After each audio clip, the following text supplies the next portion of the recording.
Hi, today is quiz number 6 for 10th of October 2021 Civil Services Prelims Examination. Polity. पहला section है polity.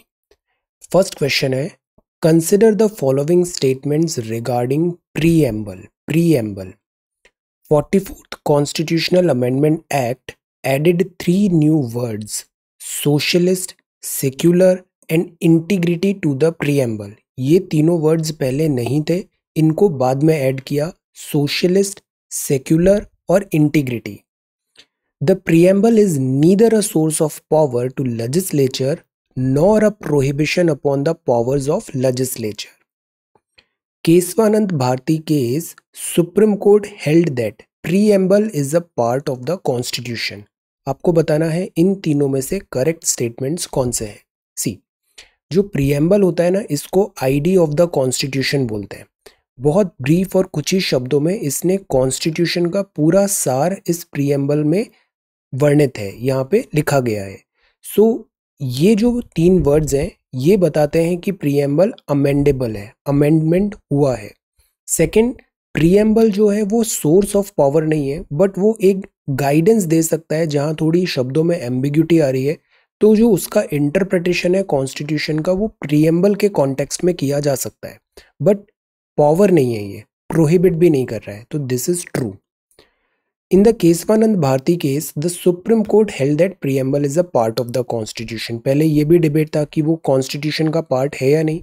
Keshavananda Bharati case ने ये clear कर दिया कि this is part of the constitution. So the right answer here is A, because ये 44th नहीं होगा, this is 42nd amendment, not the 44th amendment. Okay, so the right answer here is A. 2 and 3, this is true and this is also true. All right, next. Which of the following acts provided for the right to ask questions and discuss the budget?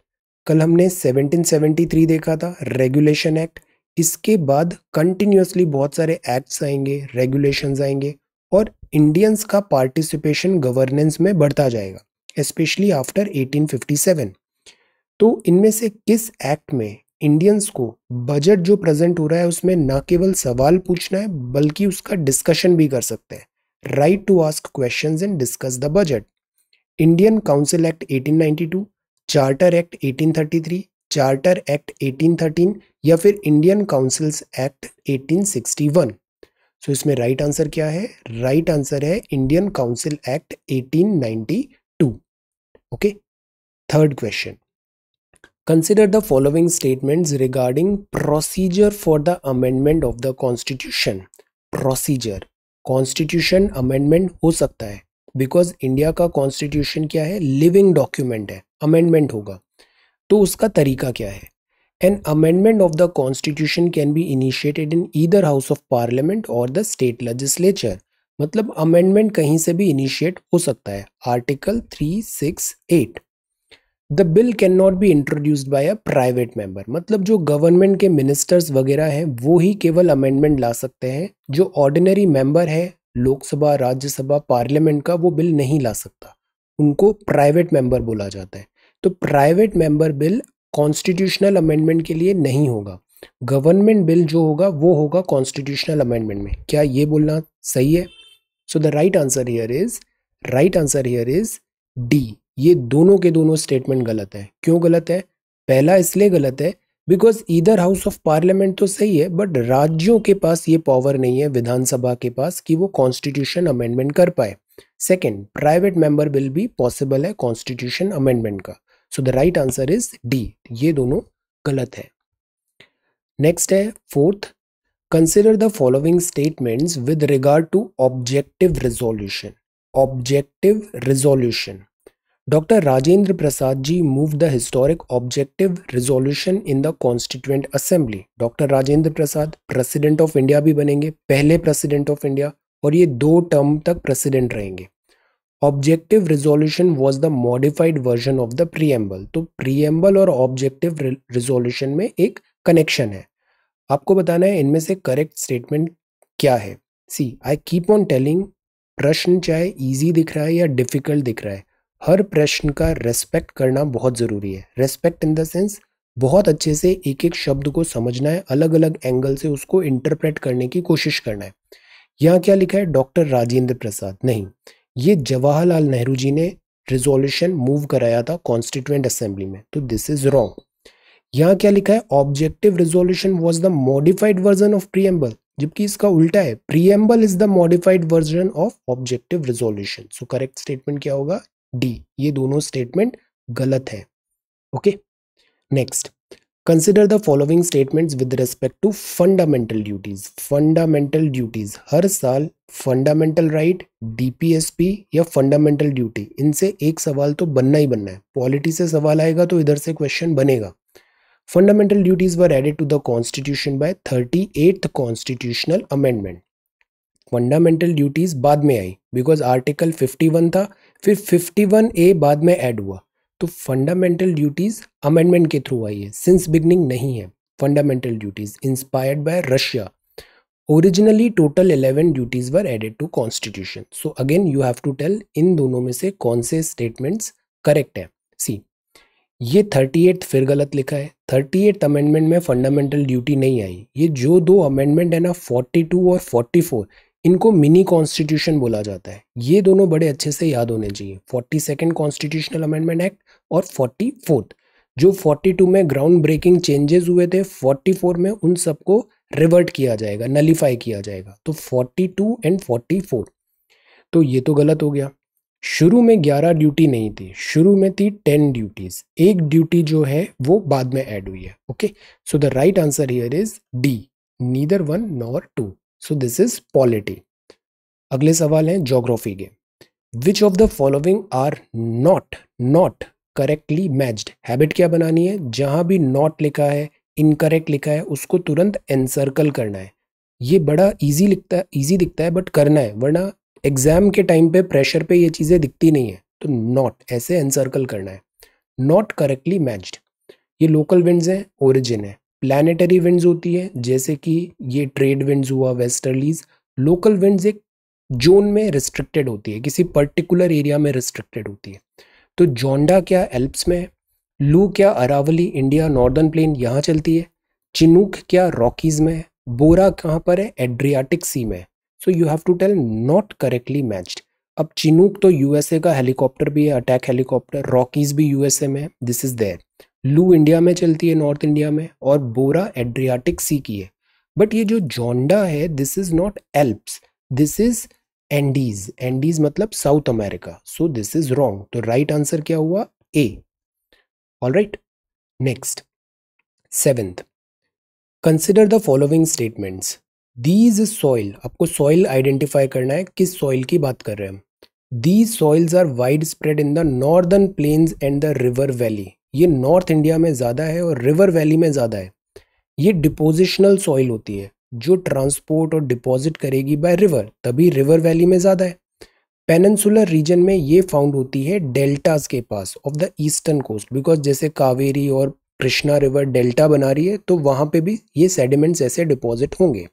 So you have to tell कि ये soil कौन सी है। ये जो soil है ना, ये depositional soil कहलाती है, डिपोजिशनल। तो ये ब्लैक सॉइल तो होगी नहीं, ब्लैक सॉइल तो लावा, इग्नियस, इन सब से बनती है। लेटराइट सॉइल, जहाँ बहुत बारिश होती है तो लीचिंग होता है, तो लेटराइट बनता है। पीटी सॉइल बनती है जहाँ पे स्वाम्पी कंडीशंस बन रही है, तो we are talking about alluvial soil. This is very important soil, alluvial soil.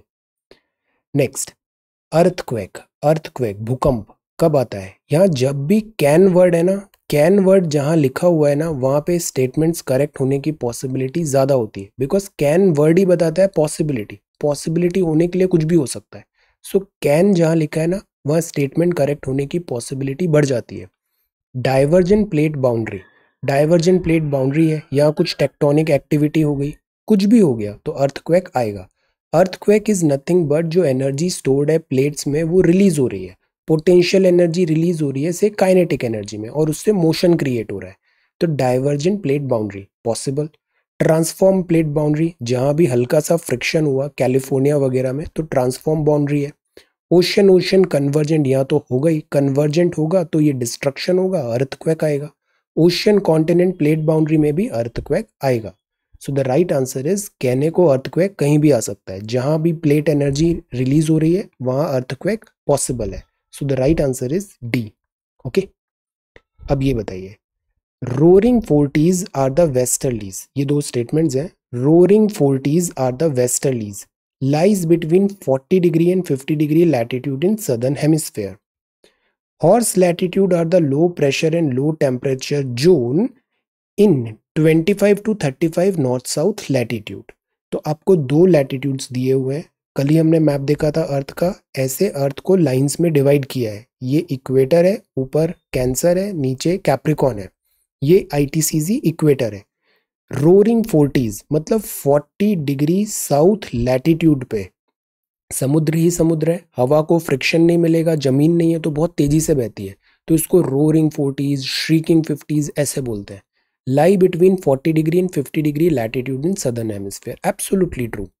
Second जो हॉर्स लैटिट्यूड है वो इसलिए बोलते हैं बिकॉज यहाँ पे ना विंड का सर्कुलेशन ज़्यादा होता नहीं है। विंड नीचे ऐसे नीचे आ रही है, नीचे की तरफ आ रही है विंड, बिकॉज हमने पढ़ा है जो डोल्ड्रम्स हैं यहाँ विंड राइज होगी वाई एक्सिस में और फिर 23.5 इधर जाके नीचे फॉल होगी, सबडक्शन होगा विंड का। तो यहाँ पे क्या होता था, जो शिप्स वगैरह लेके जाते थे ना तो विंड एक्टिविटीज होती नहीं थी, तो हॉर्सेस वगैरह को शिप से ट्रांसपोर्ट करते वक्त फेंक देते थे, तो इनको हॉर्स लैटिट्यूड कहा गया। तो ये लो प्रेशर होता है, लो टेम्परेचर जोन होता है 25-35 डिग्री नॉर्थ साउथ लैटिट्यूड में। तो आपको बताना है इनमें से करेक्ट क्या है। ओके, तो इसका आंसर क्या होगा? इसका आंसर होगा this is true and this is not true, because यहाँ दो वर्ड लिखे हैं लो प्रेशर और लो टेम्परेचर। तो ये तो हाई प्रेशर जोन होता है, जो हॉर्स लैटिट्यूड होता है यहाँ पे सबडक्शन हो रहा है, वाई एक्सिस से विंड नीचे की तरफ आ रही है, तो यहाँ पे हाई प्रेशर जोन क्रिएट होता है। Okay, so this is wrong. तो the right answer here is A only. Look at this photograph, यहाँ पे आप देखो ये जो है ना आईटीसीजी 0 डिग्री है, फिर इसके नॉर्थ साउथ में होती है ट्रेड विंड्स, फिर यहाँ से अगर विंड ऐसे लो प्रेशर है तो विंड ऊपर जाती है, वाई एक्सिस में नीचे यहाँ के सबडक्शन होता है, तो यहाँ हाई प्रेशर जोन बनता है सब ट्रॉपिकल में, दिस इज हॉर्स लैटिट्यूड। तो यहाँ लो प्रेशर नहीं होगा, यहाँ पे हाई प्रेशर जोन क्रिएट होता है। Okay, so the right answer here is A, this is A, one only. Next, tropic of Capricorn passes through which of the following countries? तीन हमें बहुत अच्छे से याद रखना है। इक्वेटर किन कंट्रीज से पास हो रही है? इंडिया से इक्वेटर नहीं है, मेनलैंड। देन कैंसर कहाँ से है, कैप्रिकॉर्न कहाँ से है, कैंसर भी इंडिया में किन सारे राज्यों से पास हो रही है, ये 3-4 मैपिंग पता होनी चाहिए। तो ट्रॉपिक ऑफ कैप्रिकॉर्न कहाँ से पास होती है बताइए? ट्रॉपिक ऑफ कैप्रिकॉर्न मतलब सदर्न हेमिस्फीयर, सदर्न हेमिस्फीयर मतलब 23.5 degree south. Argentina, Bolivia, Chile, Botswana, Mozambique, Zimbabwe, Australia. Zimbabwe तो 0 डिग्री के आसपास है जिम्बाब्वे, तो यहाँ से 23.5 डिग्री तो होगी नहीं, तो ये गया है ना। अब ए और सी में कंफ्यूजन है, ए और सी में बोलीविया भी दिया हुआ है, बोलीविया से भी ट्रॉपिक ऑफ कैप्रिकॉर्न नहीं होगी, ये भी टूवर्ड्स थोड़ा नॉर्थ है। So the right answer here is, बताइए right answer here is A. A मतलब 1 3 4 5 7, Argentina, Chile, then Botswana, then Mozambique, then Australia, यहां से कैप्रिकॉर्न पास होती है। Okay, now look at this map, ये है जहां से ट्रॉपिक ऑफ कैप्रिकॉर्न पास हो रही है। 10 कंट्री हैं, 3 कॉन्टिनेंट है और 3 वाटर बॉडी है। साउथ अमेरिका में Argentina, Brazil, Chile and Paraguay. Africa में है Namibia, Botswana, South Africa, Mozambique और मेडागास्कर। ऑस्ट्रेलिया है और वाटर बॉडी में Indian Ocean, Atlantic and Pacific. Look at this map, see यहां से ये पास हो रही है, यहां से चिली आया, फिर अर्जेंटीना आया, फिर पैराग्वे आया और इधर ब्राजील आया, तो ये हो गई आपकी साउथ अमेरिका की। फिर ये अफ्रीका की कंट्रीज है, Namibia, Botswana, South Africa, Mozambique and Madagascar. फिर दिस इज ऑस्ट्रेलिया। तो यही कंट्रीज हैं 10 जिससे ट्रॉपिक ऑफ कैप्रिकॉर्न पास होती है। ऐसे ही हमें कैंसर पता होना चाहिए और इक्वेटर भी। Okay, so this is history. Let us come to history now. Consider the following statements. आपको आइडेंटिफाई करना है हम किस पर्सन के बारे में बात कर रहे हैं। पहला, he was the editor of the Indian Opinion, Indian Opinion के एडिटर थे आप। He was instrumental in founding the Banaras Hindu University in 1916 और आप उसके वाइस चांसलर भी बने। He worked for the temple entry of Dalits at the Kalaram temple at Nashik. तो you have to tell हम किस पर्सनैलिटी, किस फ्रीडम फाइटर के बारे में बात कर रहे हैं. तो इंडियन ओपिनियन के एडिटर हैं, बनारस हिंदू यूनिवर्सिटी से जुड़े हैं और टेम्पल एंट्री मूवमेंट में भी आपने वर्क किया है. So we are talking about Madan Mohan Malaviya ji. Madan Mohan Malaviya ji. Okay, next. ये कुछ टर्म्स हैं, अक्सर आप देखना पेपर में, स्पेशली 2016-15 का जो दौर था उसमें मेडिवल इंडिया, एंशियंट इंडिया से इस टाइप के जो टर्मिनोलॉजीज है ना वो काफ़ी पूछी गई है. जैसे मारवाड़ी काया क्या होता है, चेट्टियार क्या होता है, चेट्टियार्स. ये जो टर्म्स है ना, these are associated with which type of trade, profession, ऐसा कुछ पूछा गया है. तो Marwari and this is Chettiar, क्या ये स्टॉक ब्रोकर थे, इंडिजिनस बैंकर्स थे, स्टॉक मार्केट के प्रोटेक्टर्स थे, या मिंट प्रोडक्शन एजेंट्स थे. अभी जो मारवाड़ी होते हैं ये वैसे ही काफ़ी पैसे वाले होते हैं, तो मारवाड़ी कायाज वगैरह जो है ना ये बेसिकली बैंकर्स हैं. चेट्टियार साउथ में होते थे, ये भी होते थे बैंकर्स. तो दीज आर टर्मिनोलॉजीज. इसका भी आई हैव वन पीडीएफ, उसको मैं शेयर कर दूंगा आज ही कल में. उसमें ये कुछ टर्म्स दिए हैं, एंशिएंट इंडिया, मेडिवल इंडिया के जो टर्मिनोलॉजीज हैं और वो किस ट्रेड प्रोफेशन में वर्क करते हैं. Just go through it. आता है तो आता है, नहीं आता नहीं आता. इन क्वेश्चंस को बहुत सीरियसली नहीं लेना है. So the right answer here is this B, indigenous bankers. But हमेशा शब्दों में जाइए और ये सोचिए ये किस जगह के हैं, किस प्रोफेशन के. कई बार एलिमिनेशन ईजी हो जाता है इन सब चीज़ों से, इन सब सवालों में. Okay, so the right answer is here is indigenous bankers. Alright, next. Consider the following statements. Wood's dispatch. Wood's dispatch rejected downward filtration theory and recommended the establishment of schools to promote mass education. Downward filtration theory को reject किया, मतलब कि ऊपर वाले लोगों को पढ़ाओ, धीरे धीरे एजुकेशन नीचे भी ट्रिकल हो जाएगी. इसको वुड्स डिस्पैच ने रिजेक्ट किया, डाउनवर्ड फिल्टरेशन थ्योरी. और वुड्स डिस्पैच ने कहा कि ग्राउंड लेवल पे आप प्रमोट करो मास एजुकेशन, प्राइमरी स्कूल्स वगैरह. Woods dispatch. और जो मैकॉले मिनट था वो बोलता था largely believed in educating a lower class and economically impoverished students. Macaulay minute. अब सी, कई बार हम ये जो मैकॉले है ना, इसका एक स्लैंग भी है, हम मैकॉले पुत्र बोलते हैं. जैसे जो बहुत ज़्यादा अंग्रेजी और इस टाइप हाई क्लास टाइप बात कर रहा है ना, उसको मैकॉले ऐसे स्लैंग बोला जाता है. क्यों? क्योंकि जो मैकॉले था ना, मैकॉले मिनट्स, उसमें ये बोला गया कि एजुकेशन केवल टॉप क्रीम का ही राइट है, उन्हीं लोगों को एजुकेशन देना है. मास एजुकेशन की बात नहीं की थी, लोअर क्लास में अंग्रेजी एजुकेशन इन सब की बात नहीं की थी. So that is why Macaulay minute है. ये इतना सक्सेस नहीं हुआ था. वुड्स डिस्पैच में फिर प्रमोट किया था मास education. So the right answer here is ए. ये ट्रू है, ये गलत है. मैकॉले मिनट नहीं था लोअर क्लास के लिए, मैकॉले मिनट था बस जो इलीट है, क्रीम के लिए ही हमें एजुकेशन देना है. So the right answer is A. Next, indigo revolt. ये फेवरेट टॉपिक है, इंडिगो रिवोल्ट. हर साल, हर 1-2 साल में इससे सवाल आए इंडिगो रिवोल्ट से. European force the Bengal peasant to grow indigo crop on their land. Indigo क्या होता है? दिस नील. तो ये नील की खेती करवाते थे, कमर्शियल क्रॉप जबरदस्ती कराते थे, सो दैट जो डाई के लिए यूज होता था नील कलर के लिए, इंडिगो रिवोल्ट. तो फार्मर्स ने जबरदस्ती के लिए मना किया और फिर ये हुई रिवोल्ट. तो यूरोपियंस फोर्स करते थे बंगाल पीजेंट को to grow indigo crop on their land. Is it true? It was led by Debendranath and Satyendranath Tagore ji. The revolt didn't get any support from Bengali intelligentsia. मतलब बहुत ज़्यादा सपोर्ट नहीं मिला इससे पढ़े लिखे दिस ग्रुप से. So what is the right answer over here? देखिए, ये जो पहला स्टेटमेंट है ये एब्सोल्युटली ट्रू है. सेकेंड स्टेटमेंट गलत है. देवेंद्रनाथ एंड सत्येंद्रनाथ टैगोर जी अभी इसमें इन्वॉल्व नहीं हुए थे, उन्होंने एक्टिवली लेड तो नहीं किया at least. Revolt didn't get any support from, ये भी गलत है. रिवोल्ट को बकायदा पूरा सपोर्ट मिला था बंगाली इंटेलिजेंसिया से. सो the right answer here is ए. ये ट्रू है, ये गलत है और ये भी गलत है. दिगंबर और विष्णु बिस्वास नाम याद रखना है, आपने लेड किया था इंडिगो रिवोल्ट को. Okay, so the right answer here is A. Alright, next. The tribal leaders Sidhu and Kanhu are belong to which of the following uprising? Tribal uprising, uprisings ना बहुत टाइप की है, पीजेंट्स की है या फिर फार्मर पीजेंट की है, या फिर कई बार रिलीजन बेस्ड भी अपराइजिंग्स हुई है, या फिर गरीब। तो द पॉइंट इज ये जो भी अपराइजिंग्स हुई वो इसलिए हुई because of British atrocities, British atrocities.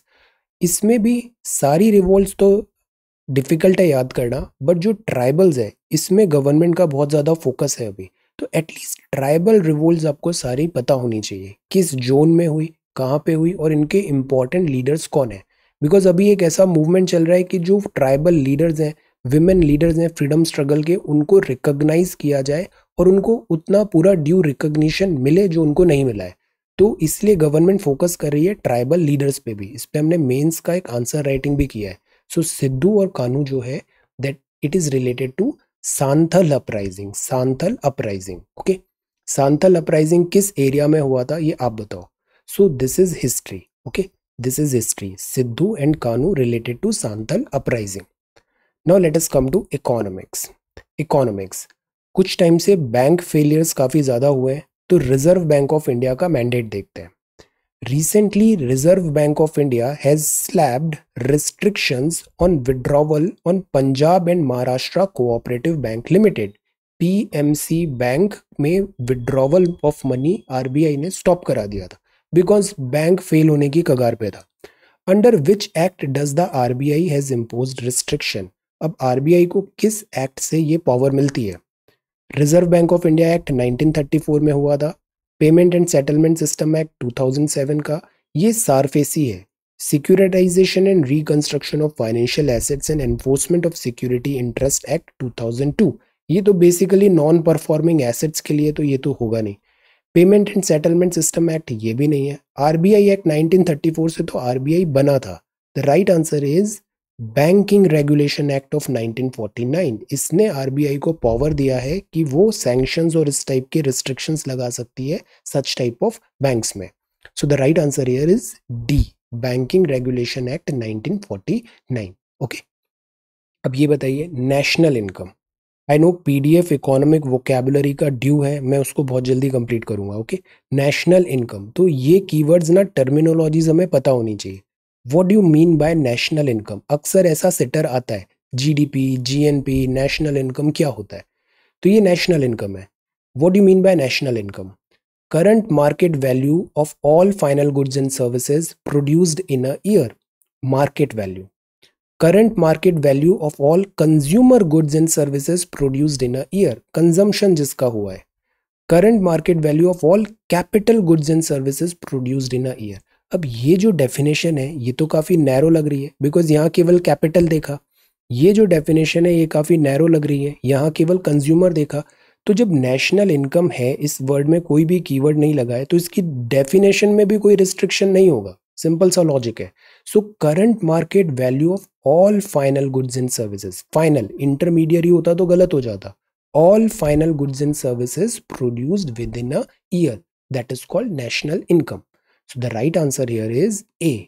ये भी ट्रू है, बोथ बी एंड सी तो होगा नहीं, दिस इज रॉन्ग। ओके, अब ये बताइए Laffer curve is a relationship between, अक्सर ऐसे हम कर्व्स देखते हैं, जैसे इनइक्वालिटी का कर्व देख रहे हैं इस टाइप से। तो ये जो कर्व है ये किसका रिलेशनशिप बताता है? टैक्स रेवेन्यू और टैक्स रेट, कि कितना टैक्स कलेक्शन हो रहा है और टैक्स रेट कितनी रखी है। Tax rate and tax buoyancy, tax rate and tax elasticity, tax buoyancy and tax elasticity. So you have to tell कि ये जो कर्व का रिलेशनशिप है ये क्या बताता है। सी, कई बार जैसे इंडिया का रेपुटेशन अच्छा नहीं है, हम इंडिया को बहुत ज़्यादा टैक्स कॉम्प्लाइंट कंट्री बोल नहीं सकते, टैक्स इवेजन ज़्यादा होता है, टैक्स टू जीडीपी रेशियो भी इंडिया का is not good, it's poor. तो एक चीज़ ये भी होती है कि जो टैक्स रेट है, जैसे हम प्रोग्रेसिव टैक्सेशन अपनाते हैं, तो जो टैक्स रेट है उसका भी बहुत बड़ा इम्पैक्ट आता है कि कितना टैक्स रेवेन्यू जनरेट हो रहा है, और ये कर्व जो है ना वो इसको बताता है।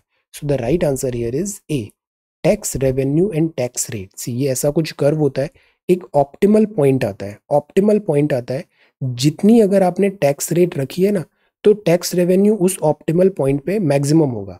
आप इससे ज़्यादा टैक्स लगाने लग जाओगे ना तो टैक्स रेवेन्यू भी कम हो जाएगा, बढ़ेगा नहीं। ये ऐसा कर्व नहीं होता, दिस इज पैराबोलिक। ये इस टाइप का कर्व होता है कि एक पीक आएगा, उस पीक पे मैक्सिमम टैक्स रेवेन्यू और टैक्स रेट का बेस्ट कॉम्बिनेशन होगा। टैक्स रेट इससे ज्यादा बढ़ा दोगे तो टैक्स कलेक्शन कम हो जाएगा। Okay, so this is this a, tax revenue and tax rate.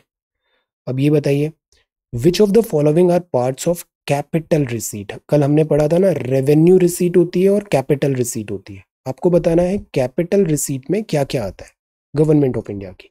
Loans raised by government from RBI in public. Government ने जो लोन रेज किया, आरबीआई ने किया, पब्लिक से, आरबीआई और पब्लिक से गवर्नमेंट ने जो लोन रेज किया। लोन्स जो होते हैं ना, लोन आप जब भी लेते हो तो कुछ कंस्ट्रक्टिव काम के लिए लेते हो यूजुअली, जैसे एजुकेशन पे लोन लिया, होम पे लोन लिया, तो ये हमेशा कैपिटल क्रिएटिंग एसेट्स हैं, तो कैपिटल रिसीट में जाएगा। This is true. Dividend on investments made by government, मतलब सरकार ने कुछ इन्वेस्टमेंट किया हुआ था, उससे डिविडेंड सरकार को कोई एक अर्निंग मिली। डिसइन्वेस्टमेंट रिसीट, जैसे सरकार प्राइवेटाइजेशन कर रही है, कुछ पार्ट डिसइन्वेस्ट कर दिया तो उससे एक मुश्त पैसा आएगा, डिसइन्वेस्टमेंट, तो वो कहाँ जाएगा, कैपिटल रिसीट में। Borrowing by government through sale of treasury bill, अब ये जो बोरोविंग होती है ना, बोरोविंग भी समथिंग कंस्ट्रक्टिव, कैपिटल रिसीट में जाएगा ये। सो द पॉइंट इज, ये जो डिसइन्वेस्टमेंट, ये जो dividend on investment made by government है, डिविडेंड, ये कैपिटल रिसीट में नहीं आता है। So the right answer is B, 1, 3 and 4, dividend this is not capital receipt. Okay, अब ये बताइए एंटी डंपिंग ड्यूटी, इसकी डेफिनेशन क्या होती है। ये ऐसी डेफिनेशंस आती हैं बीच बीच में इकोनॉमिक्स में, और ये गलत नहीं होनी चाहिए।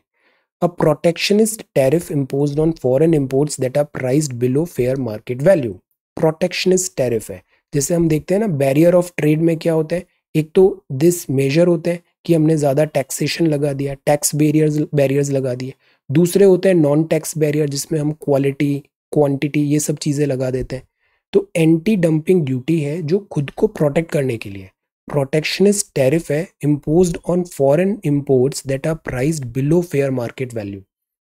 N import tax imposed on certain goods in order to prevent piracy.